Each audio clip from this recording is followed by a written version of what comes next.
समझौता सिद्धांत के विरोध में ऐतिहासिक विकासवादी सिद्धांत का प्रतिपादन होता है। मतलब इस सिद्धांत को हम क्या कह सकते हैं? वैज्ञानिक सिद्धांत भी कह सकते हैं।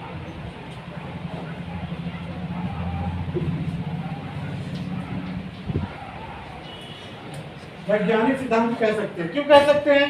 क्योंकि इसकी प्रमाण है, ये ऐतिहासिक है, विकासवादी है, और यह सिद्धांत क्या है? वैज्ञानिक है। इसके प्रमाण है। भाई जिसके प्रमाण होते हैं उसको क्या कहेंगे हम? विकासवादी, ऐतिहासिक या फिर वैज्ञानिक। ठीक समझ में आ रहा है ना? तो इस प्रकार से जो है हम राज्य की उत्पत्ति सिद्धांत को समझ सकते हैं, है ना? चलिए, तो ये तीनों चीज जो है समझ में आ गया। दैवीय उत्पत्ति का सिद्धांत और सामाजिक समझौता का सिद्धांत और ऐतिहासिक विकासवादी सिद्धांत अर्थात वैज्ञानिक सिद्धांत, है ना, जिसके प्रमाण मिलते हैं, है ना? चलिए, तो अब देखते हैं हम शक्ति का सिद्धांत। शक्ति के सिद्धांत को हम क्या कहते हैं? युद्ध सिद्धांत भी कह सकते हैं, संघर्ष का सिद्धांत भी कह सकते हैं। ठीक है,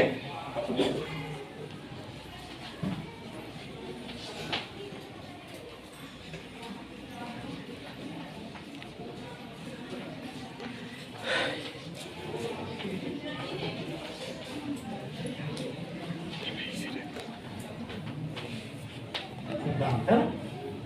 अब शक्ति का सिद्धांत मतलब क्या हुआ? यहां पर क्या होगा? युद्ध होगा, संघर्ष होगा। भाई जिसके पास शक्ति है वो क्या करना चाहेगा? युद्ध करना चाहेगा, संघर्ष करना चाहेगा, है ना? तो देखिए, विचारकों का मानना यह है कि शक्ति के सिद्धांत के अंतर्गत राज्य का निर्माण किया गया है। जिसके पास शक्ति था, जिसके पास बल थे, उन्होंने क्या किया? राज्य का निर्माण किया, युद्ध करके, संघर्ष करके, है ना? ठीक है, तो इस प्रकार से ये शक्ति का सिद्धांत, है ना? अब यहां पर आते हैं हम पारिवारिक सिद्धांत।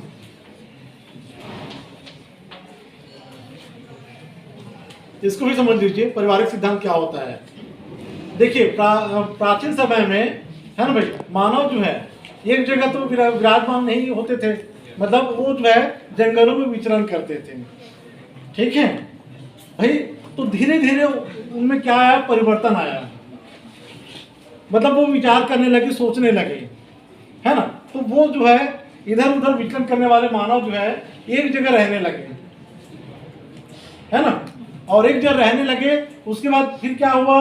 परिवार आया, और वह परिवार को सुरक्षित रखने के लिए, बात को समझिए, वह परिवार को सुरक्षित रखने के लिए उन्होंने क्या किया?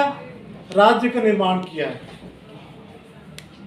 भाई राज्य एक ऐसा तत्व है जहां पर कोई भी व्यक्ति, है ना, सुरक्षित रह सकता है।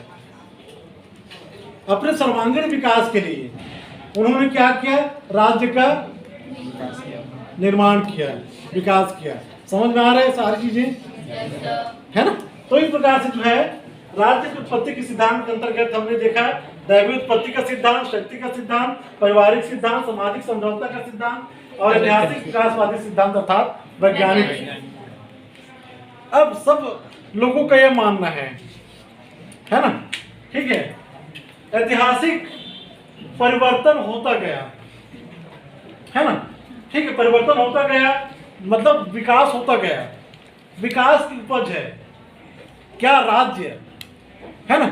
जैसे विकास होता गया वैसे राज्य जो है बनते गए। होता है ना, जैसे हम कहते हैं ब्रिटेन के संविधान को लेकर अपन एक अच्छा उदाहरण दे सकते हैं। ब्रिटेन के संविधान का निर्माण नहीं हुआ है। बंद रखो जी, उसको साइलेंट रखो, ध्यान दो इधर, हंसो मत। विकासवादी सिद्धांत के अंतर्गत जो है, मैं ब्रिटेन को उदाहरण दे रहा हूँ, ब्रिटेन के संविधान का निर्माण नहीं हुआ है, ब्रिटेन के संविधान को लिखा नहीं गया है। क्या हुआ है?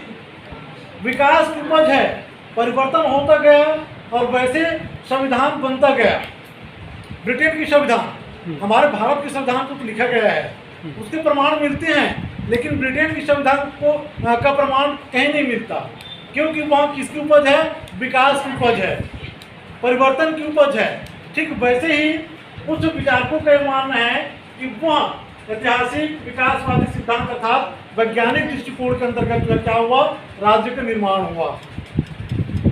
मतलब मानव ने सोचना समझना प्रारंभ कर दिया। हम एक परिवार के रूप में रहने लगे, हम घर बनाकर रहने लगे। मतलब कहीं ना कहीं क्या हुआ है, विकास हुआ है ना। और हमने क्या किया, अपने परिवार को सुरक्षित रखने के लिए,